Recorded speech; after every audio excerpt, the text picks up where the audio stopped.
Friends welcome back again in e notes. तो part 5 हम पढ़ रहे हैं ग्राइंडिंग का, that is factor affecting wheel selection.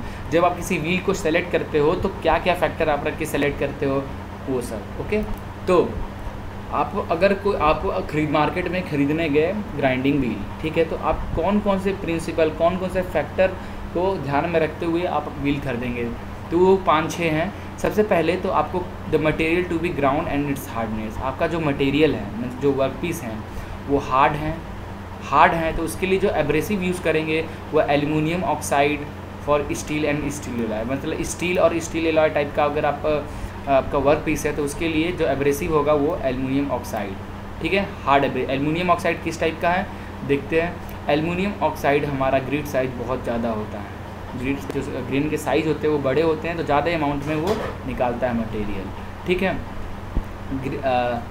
Alloy silicon carbide for cast iron non ferrous non metallic के लिए हम सिलिकॉन कार्बाइड का यूज़ करते हैं, ठीक है, फॉर हार्डनेस मटेरियल के लिए। उसकी ग्रिड साइज के fine grid for brittle material है तो फाइन ग्रिड यूज़ करोगे, कोर्स फॉर डक्टाइल मटेरियल के लिए। Okay, grade hard grade for soft material and soft grade for hard material.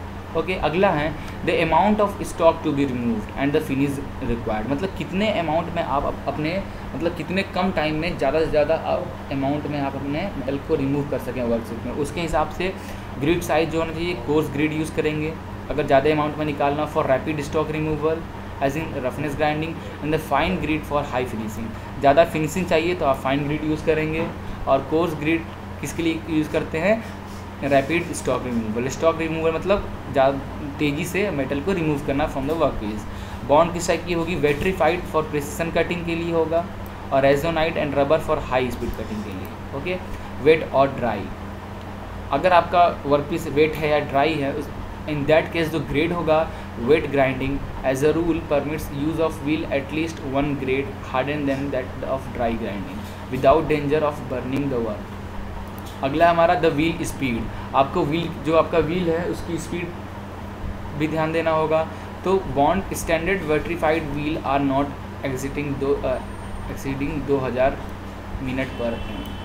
For higher speed are up to 3600 MPM and for standard organic bond wheel for resinoid rubber और epoxy are use most application over इतने to इतना, ठीक है। इसका मतलब अगर आप vitrified wheel use कर रहे हो तो उसी जो स्पीड होगी वो 2000 मिनट पर मिनट होंगे। वाट ओके, और हायर स्पीड चाहिए होगा अप टू 3600 MPH तक ये जा सकता है स्टैंडर्ड विट्रीफाइड व्हील।